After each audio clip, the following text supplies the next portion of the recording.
I'm the Vice Chairperson and Senior Consultant in the Department of Biochemistry, Sir Gangaram Hospital, and have been working a lot on lead toxicity and the exposure of lead in children. Lead, as we all know, despite the increasing awareness, is the number one pollutant in the atmosphere today. And what is most important is that there is no level of lead in the body which is considered safe. Any level and any amount of lead in the body is unsafe. So that is the most important part, that even the smallest amount of lead in our body, especially in children, can cause a lot of problems, especially cognitive problems and IQ and other organs. Even the CDC has taken a lot of cognizance about this fact and has lowered the reference blood lead levels from 5 microgram per deciliter to 3.5 micrograms per deciliter. The aim of this was early identification of children aged 1 to 5 years so that the treatment may start early and the lasting effects, the hazardous effects of lead exposure can be addressed as soon as possible. So, the important point that we have to understand is that there is no established threshold for lead toxicity.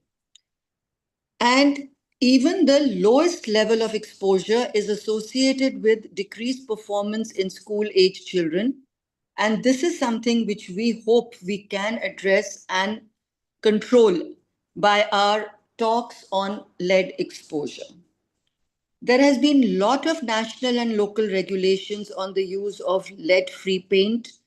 Petrol, which can be lead-free, is also gained a lot of popularity and awareness. And now, thankfully, thanks to the stalwarts in our country who have worked on this lead awareness, we are getting lead-free paint and lead-free petrol. However, we find that there is still a lot of problems available, lot of old plumbing in houses, which are still leading to leaching of lead in our water, drinking water, and of course other sources like dust and toys and cosmetics, etc. So to address all these problems, we have invited Dr. Alok Gupta, an eminent speaker from Mansarovar Polyclinic, Jaipur, India, who is going to talk about lead toxicity in children. Dr. Alok Gupta is affiliated to the IPA International Environment Advocate from 2022 onwards. He is a member of the National Expert Group on the RSV Guidelines for India.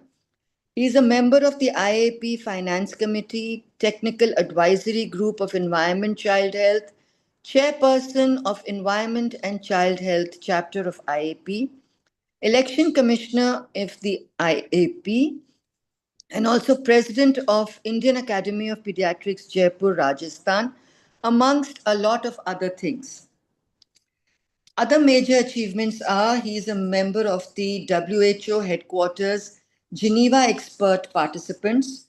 He is a reviewer of the air pollution and child health, prescribing clean air for WHO and others.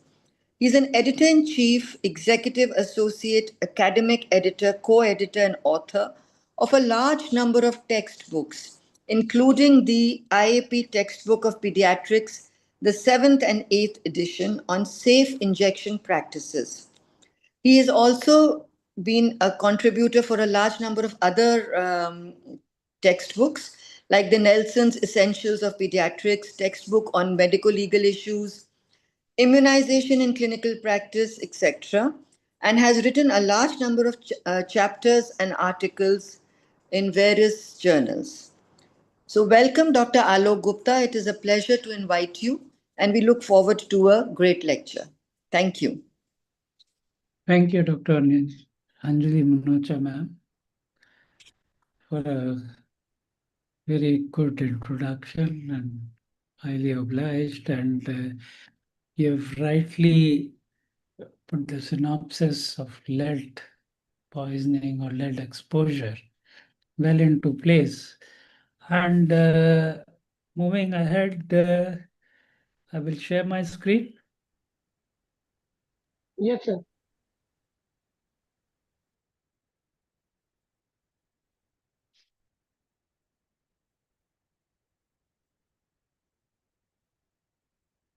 It's visible, I guess. Yes, sir, Yes, it is it is visible. visible. Okay, great.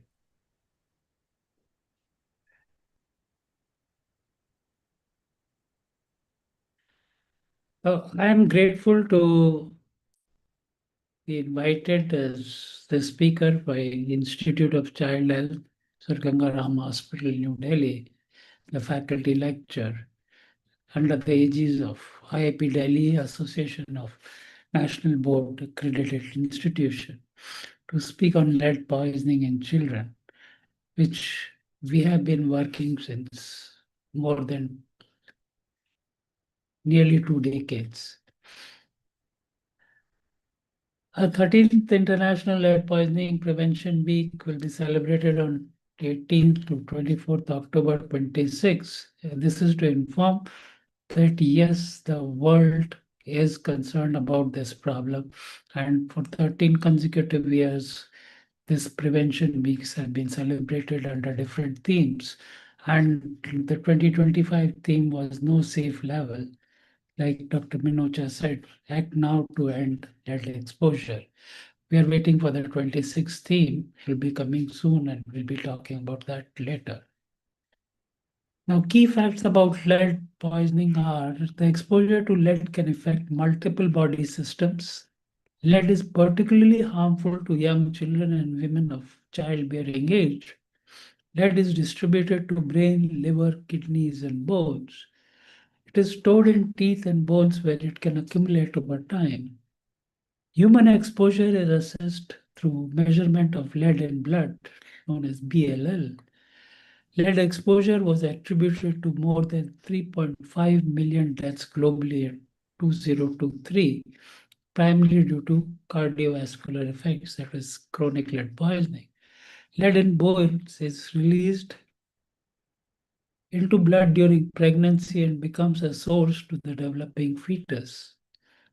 Like Dr. Minocha ma'am said, there is no level of exposure to lead that is known to be safe or without harmful effects. The harmful impacts of lead health on health from lead exposure are entirely preventable. Lead is naturally occurring toxic metal found in the Earth's crust. Its widespread use has caused extensive environmental contamination, human exposure, and significant public health problems globally. Sources of environmental contamination include mining, smelting, manufacturing, and recycling activities, and lead use in a range of products. Most global lead consumption is for manufacture of lead acid batteries for motor vehicles. Lead is used in many products, including pigments, paints, solder, electric and electronic devices, stained glasses, lead crystal glassware, ammunition, ceramic glazes, jewelry, toys, traditional cosmetics, and traditional medicines. Lead also contaminates drinking water through plumbing system containing lead pipes, solder, and fittings. Young children are particularly vulnerable to the toxic effects of lead and can suffer permanent adverse health impacts, particularly on the development of the central nervous system. Lead causes long-term harm in adults, including increased risk of high blood pressure, cardiovascular problems, and kidney damage. Lead exposure during pregnancy can cause reduced fetal growth and premature birth. The sources and routes of exposure are through occupational and environment, which results from inhalation of lead particles generated by burning material containing lead. For example, during smelting, recycling, stripping leaded paints and plastic cables, ingestion of contaminated dust, soil, water, or food. Young children are particularly vulnerable to lead poisoning as they may absorb up to 4 to 5 times more lead than adults from an ingested dose. Children's innate curiosity, their age appropriate, frequent hand to mouth and object to mouth behaviors increase their risk of exposure to lead contaminated dust, soil, and paint. Children who engage in pica are at particular high risk. Lead batteries, smelting, lead pipes, garbage groups, paints commonly used in play groups and play parks and everything we use. In gold extraction, lead, exposure to lead contaminated soil and dust resulting from battery recycling and mining has caused outbreaks of mass lead poisoning in Senegal, including death in young children in some countries. Once lead enters the body, it is distributed to organs including the brain, kidneys, liver, and bones. Lead is stored in teeth and bones, where it accumulates over time. Lead stored in bones may be released into blood during pregnancy and expose the fetus. Malnourished children are more susceptible to lead as they absorb more lead if other nutrients are deficient, especially calcium or iron. This is a pictorial depiction of what we went through. And lead enters into our house from the outside, from all over them. Children are particularly vulnerable because they are close to the ground. Dust and soil constitute 55% of lead exposure for children. Small children, food, air, and water other sources are decreasingly less. Lead exposure can have severe consequences on health of children. Very high level of lead can severely damage the brain and central nervous system, causing coma, convulsions, and death. Survivors of severe lead poisoning may have permanent intellectual disability and behavioral disorders. At lower levels with no obvious symptoms, spectrum of injury occur across multiple body systems. Lead can permanently affect children's brain development, resulting in reduced IQ, behavioral changes, reduced attention span, increased antisocial behavior, and reduced educational attainment. Lead exposure causes anemia, hypertension, renal impairment, immunotoxicity, and toxicity to the reproductive organs.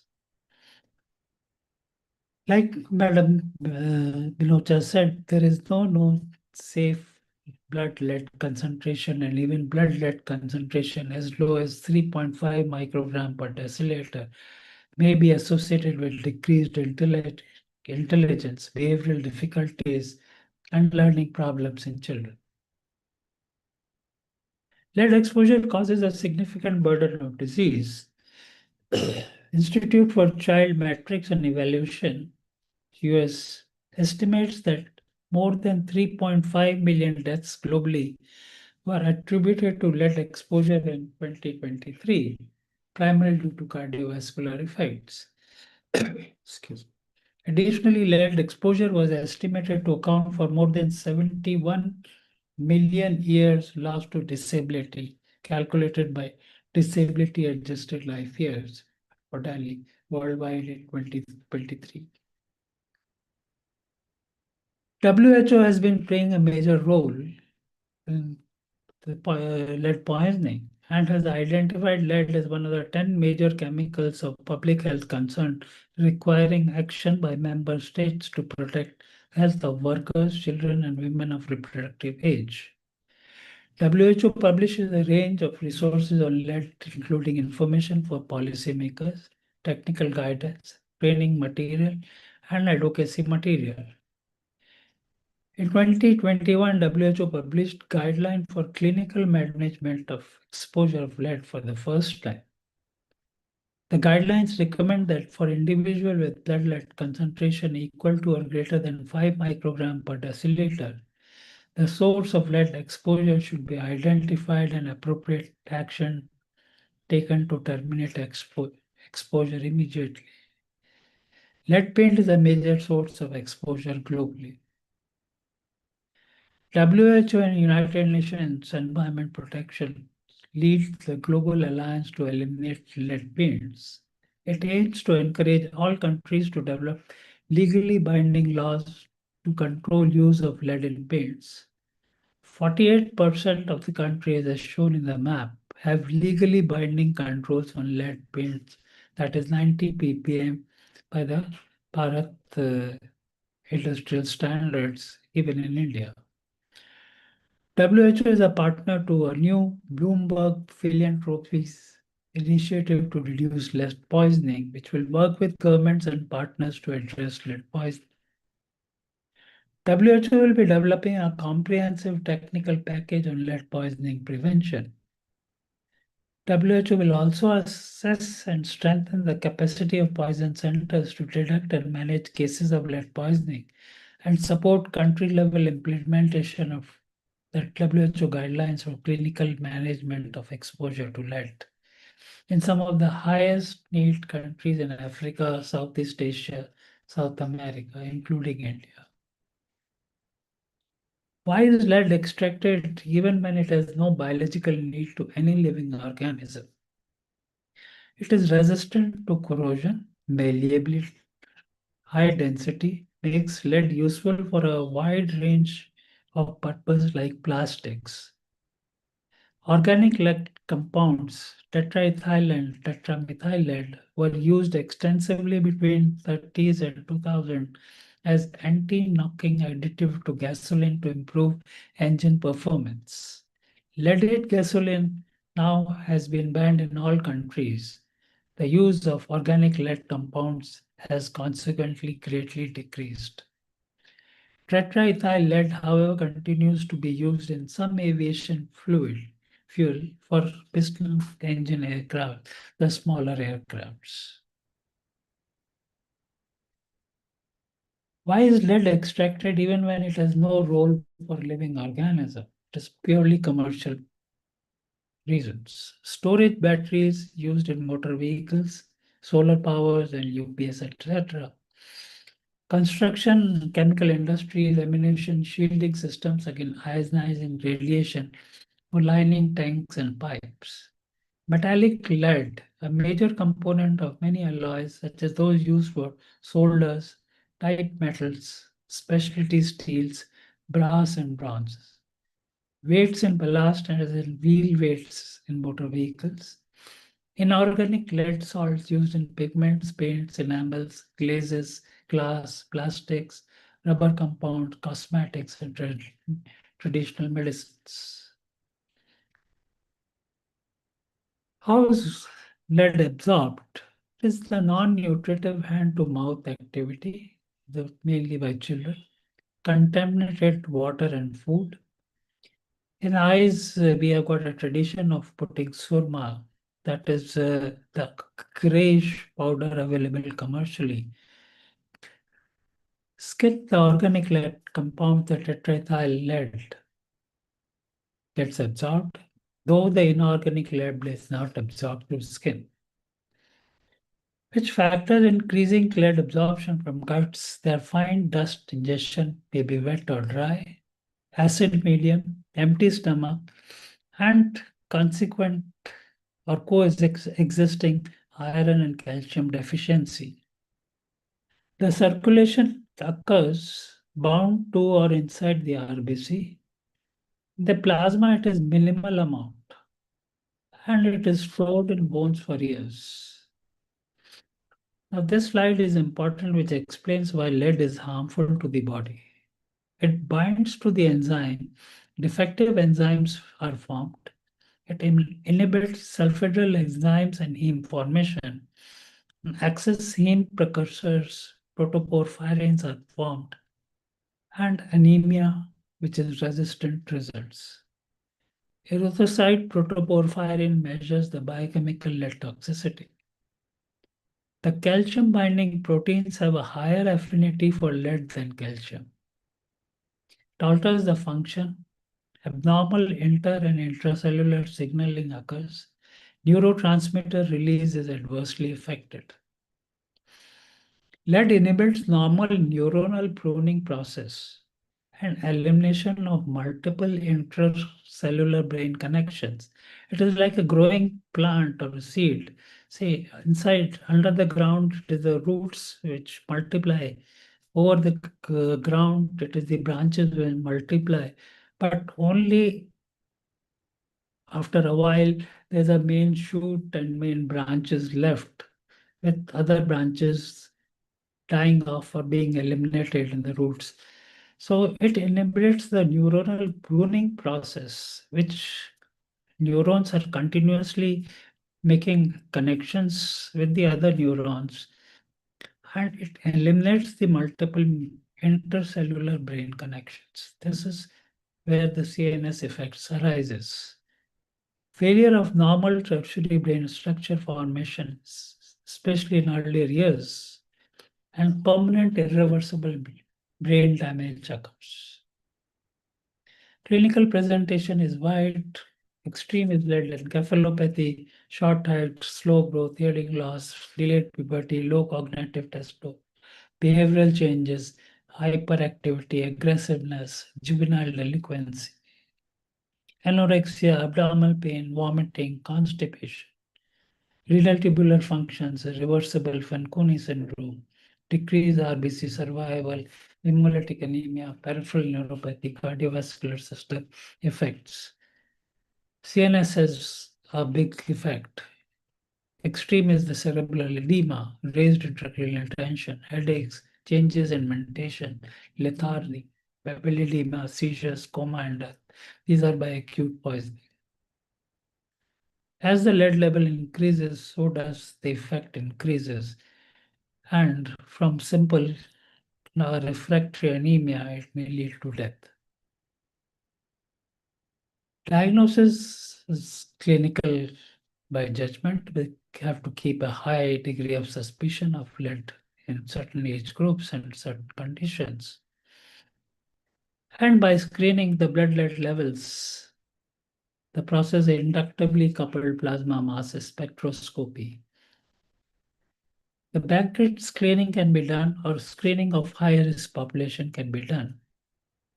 Clinical cases where there's a clue to area, like there is an area where people are dismantling the lead batteries, or they're using local paints to color different trivial objects to sell in their local market. Occupation, lead-based industry, economic status, especially low economic status, poor living conditions, old houses where leaded paint was being used.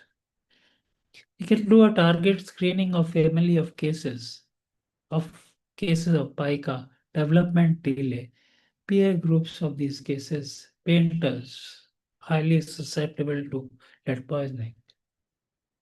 Universal screening, if it is taken, it is best done at 12 months and 24 months in high-risk groups identified and above findings.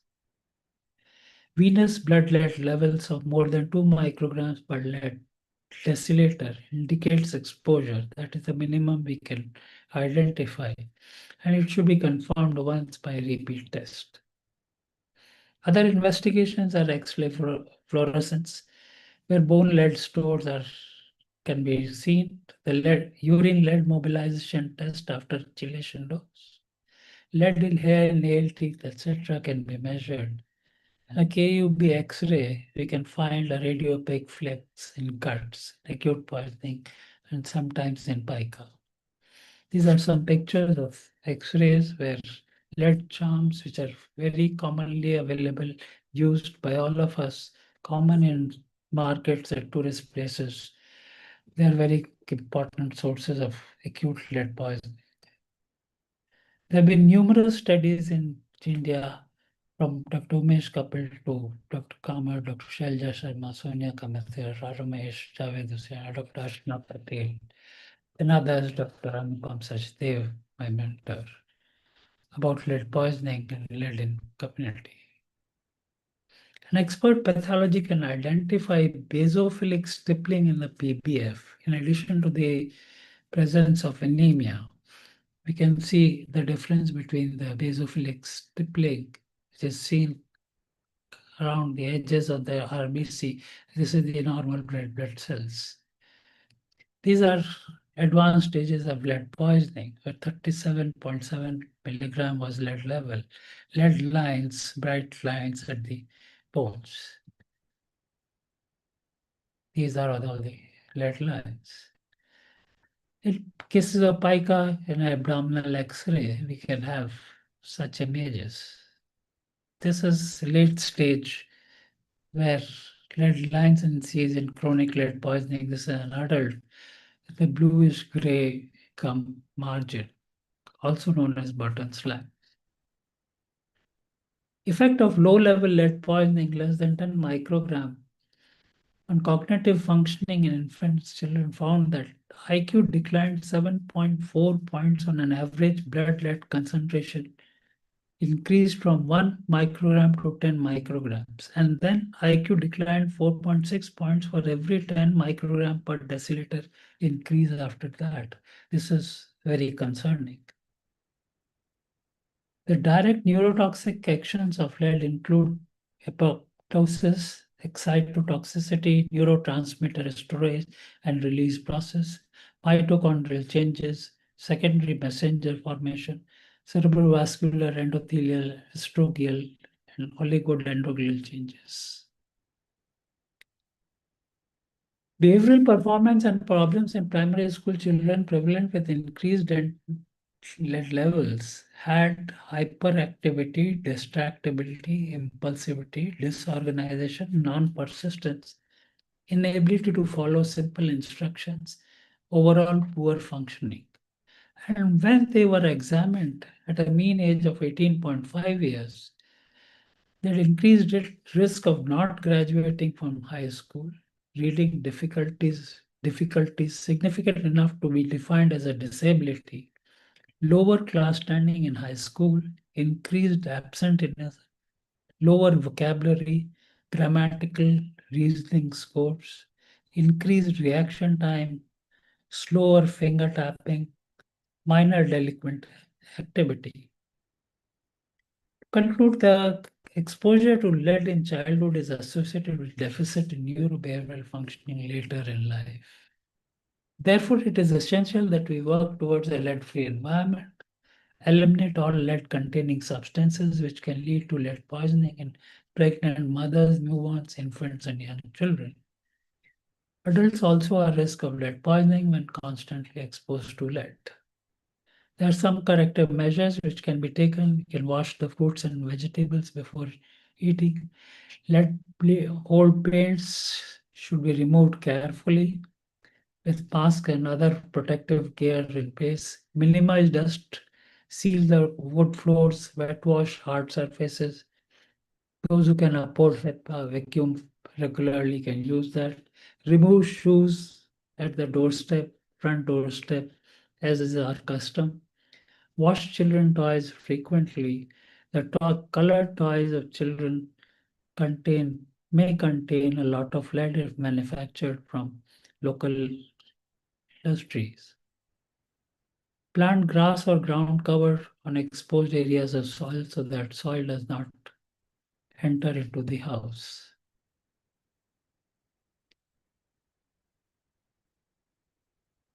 WHO update says 21 public health impact of chemicals known and unknown estimate that nearly 500,000 lost to chemicals exposure in 2019 were due to lead exposure and resulting cardiovascular disease. Lead in blood damages red blood cells and limit their ability to carry oxygen to the organs and tissues that need it, causing anemia. It can also affect bones, interfering with absorption of calcium that the bones need to grow healthy and strong. In Narita Ford, the UNICEF executive director, the press statement had said, with only few early symptoms, lead silently wreaks havoc on the child's health and development with possible fatal consequences. Knowing how widespread lead pollution is and understanding the destruction it causes to individual lives and communities, it must inspire urgent action to protect children once and for all. These are not used, these are typesetting which were used in printing and all that. But these led to the formation of guidelines, the WHO guidelines for clinical management of exposure to lead in 2021. The purpose of these guidelines is to assist physicians in making decisions about diagnosis and treatment of lead exposure for individual patients and in mass poisoning incidents.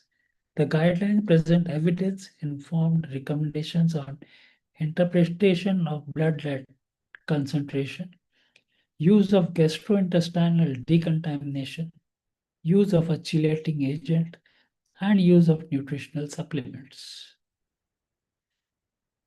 It has the group has divided the recommendations into two: strong recommendations and conditional recommendations for the patients, physicians, and policymakers. Where the strong conditions have nothing much other than to intervene. Conditional is where it becomes an informed consent sort of thing. In all cases, in all age groups, suspected or confirmed lead exposure, the patient or carer should be given information about source of lead exposure, method of reducing the exposure, and the importance of good nutrition, in particular, adequate dietary intake of iron and calcium.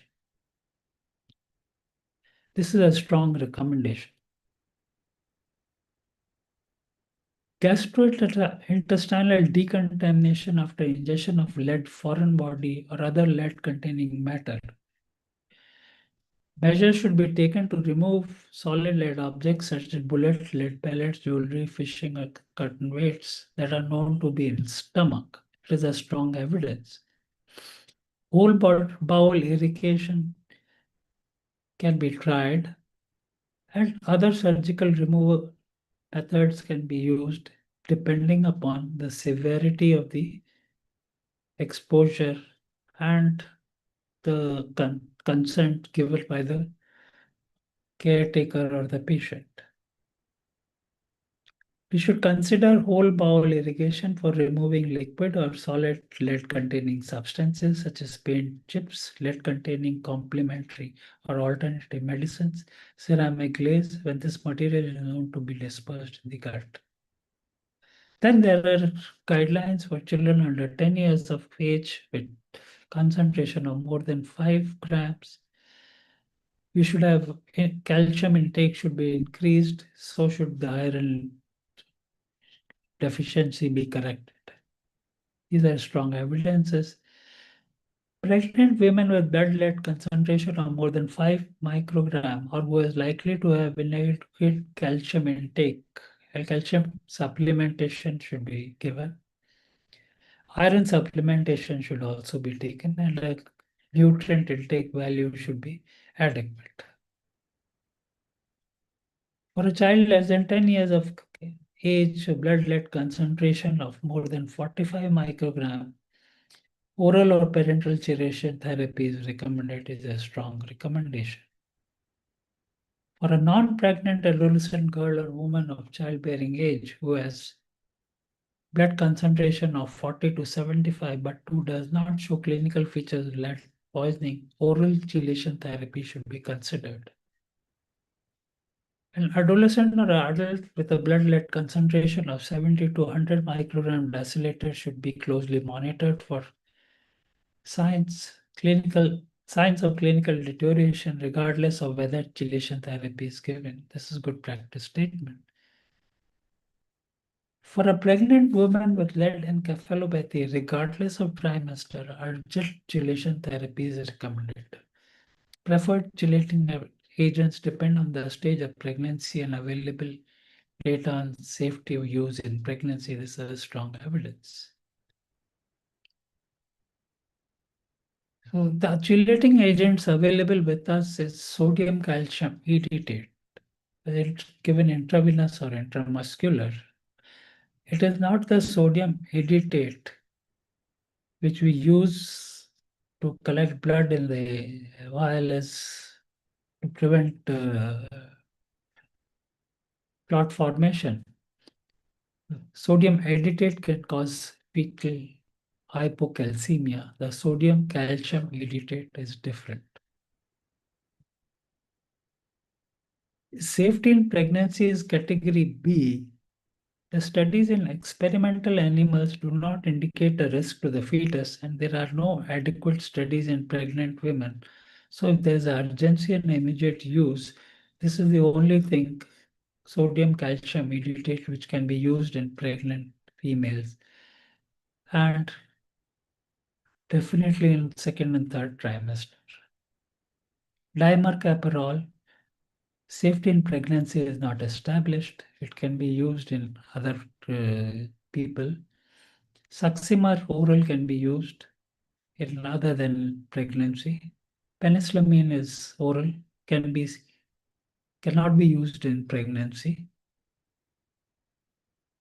Now these are the how to follow up the cases of platelet poisoning after we have managed, we have ex- excluded the source, eliminated the source, given the adequate treatment, calcium and iron supplements, and chelation therapy, if needed, has been given. To follow up whether or not chelation therapy has been given, it is important to re-evaluate the patients periodically, including blood lead levels, to determine the effectiveness of measures to terminate exposure and chelation, and whether further action is necessary. If preventive measures are not successful, blood lead levels will continue to rise. Chelation therapy removes lead from blood and soft tissues, but remobilization occurs if there are significant bone stores and blood lead concentrations will rise again. The interval between re-evaluation of a patient depends on severity of poisoning and the initial blood lead level and whether the patient belongs to a vulnerable group. Following intervals were suggested by GDG. Children, adolescent, and pregnant women with more than 30 grams after 2 to 4 weeks, 5 to 29 micrograms, 2 to 3 months, less than 5 micrograms, up to 6 to 12 months. Other adults, after 2 to 4 weeks, 1 to 3 months, 3 to 6 months, as per the guidelines. Shorter interval is suggested for severe poisoning, higher BLL in children, adolescent, and pregnant women. Young children absorb proportionally more lead than adults. Their blood lead levels may rise more rapidly. Fetal period and childhood are period of increased susceptibility to neurotoxic effects of lead. During pregnancy, physiological changes may result in an increase in BLL and greater exposure to the fetus. Increased need for calcium for developing fetal skeleton results in increased calcium absorption from maternal GI tract, but may also increase lead absorption. In addition, stored lead may be released as maternal bone is reabsorbed. Children exposed to lead may suffer impaired neurocognitive behavioral development. GDG advises periodic assessment for signs of difficulty in meeting developmental goals, ideally until the end of secondary education. These children should be given whatever support is available locally. This surma and this tilak, they look beautiful at all ages, but definitely they do a lot of harm. This is a flow chart, which is the best I could get, summarizing the aspects of patient management. Chelation therapy for child with an elevated blood lead concentration, adolescent adult with elevated blood lead concentration, and pregnant women with elevated blood lead concentration. These are available in the WHO guidelines for management of lead exposure, but better diagram, I'm sorry, I could not find out. To sum up, the principal sources of lead exposure are piping, water and pipes and fittings, emissions, lead paints, lead solder, intense and ceramic glazes, traditional medicines and cosmetic hobbies, etc., like painting, clay potteries, and all that. Lead in water, lead in soil and dust, lead in air, lead in food, which increase body burden and health aspects. With increasing blood lead concentration, increasing health problems occur, and an acute encephalopathy or acute lead poisoning death may occur after coma and acute encephalopathy. This is a picture I found in one of the airports where hand wash only, no hair wash was written in bold. It was probably the hair dyes to prevent the hair dyes to enter into the water source, the groundwater, maybe. A picture of a gray-headed canary flycatcher, which I clicked near my house about a year back. The natural colors are so much present, and why should we need more colors?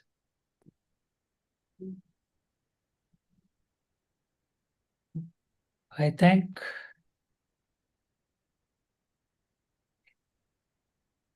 the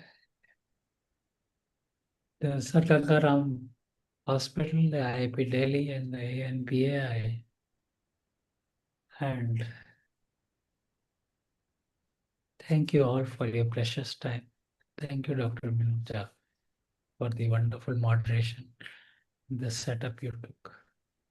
Thank you so much. Thank you, Dr. Gupta, for a most wonderful and comprehensive talk on lead poisoning.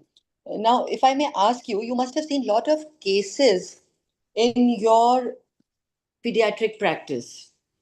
What is the the commonest cause of high lead levels, high blood lead levels in children that you have come across in your practice?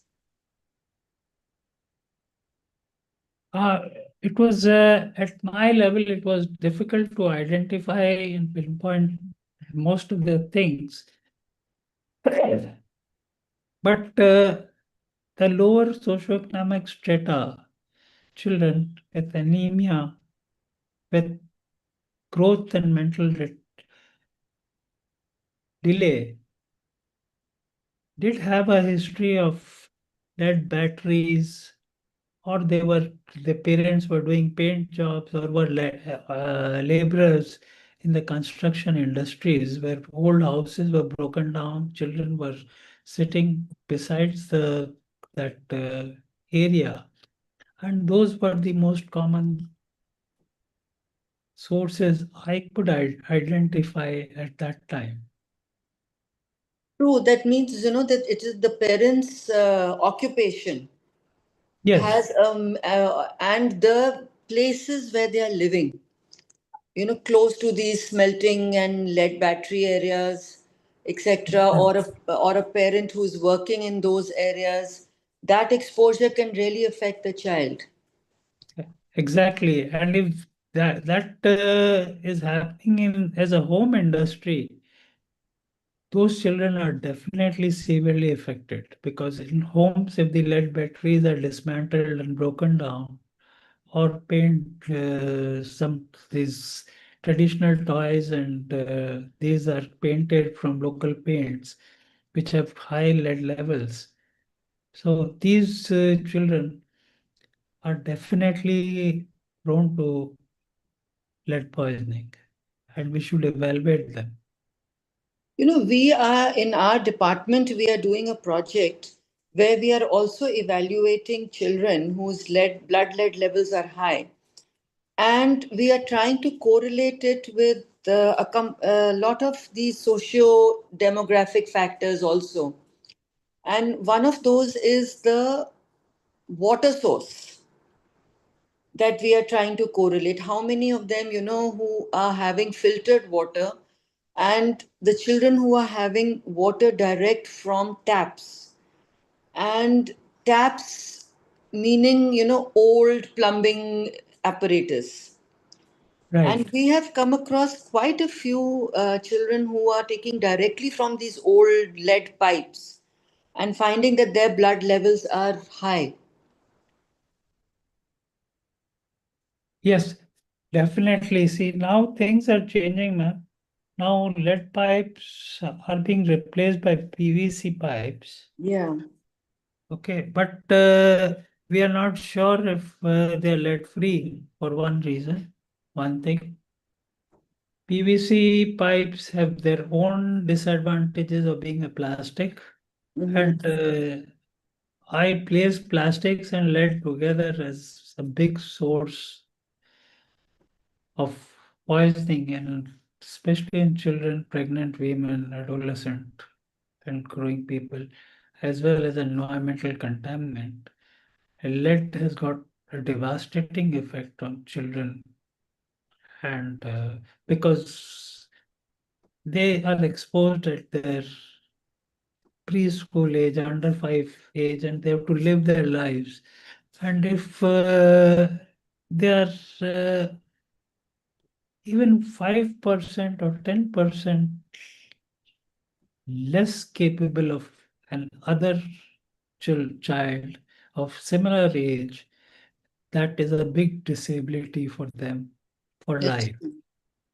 So this is a big economic burden. when we are, since I'm in the lab and testing blood lead levels in the lab, we can make a comparison, from the samples that we get from adult patients and from children patients. And in adults, we have seen that it is the commonest cause that we've come across is a lot of this alternative medicine that Yes, people from remote areas are having, which seem to be having quite a high level of these heavy metals, right. including lead. And they Yes, typically come with, symptoms of constipation or severe abdominal pain, etc. perfect. Have you, by any chance, come across this cause in children also? Yes, definitely. We try to, especially because I'm aware of the lead being a mimicker of so many problems where we don't find a solution and we call them functional or whatever. But if we investigate the presence of anemia and other developmental analysis, we should consider lead as a probable source and try to eliminate.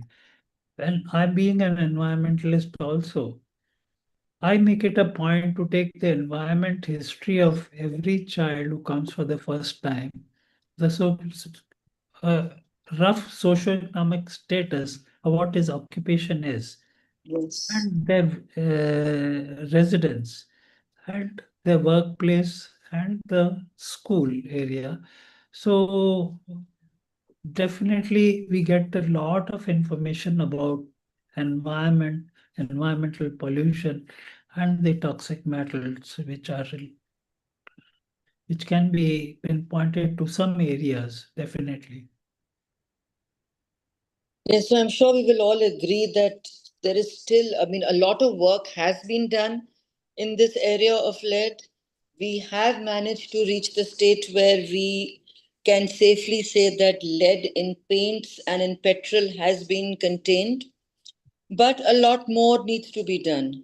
Right. Lot more needs to be done, especially when we talk of paints and just in the environment with the kind of pollution that we have and toys, etc. And as you very rightly pointed out, that practice of surma or kajal that they still put in the eyes of small children. Kajal is not that made at home, that is carbon, Yes, that gets absorbed. But the surma, which is commercially available, it is a grayish powder, no? That yes, has lead in it. lead in it. Yes. True. And And now the focus is on turmeric, haldi, chili yes, powder, a lot of our spices have been found to spices. have They're lead. contaminated, adulterated Yes. with lead.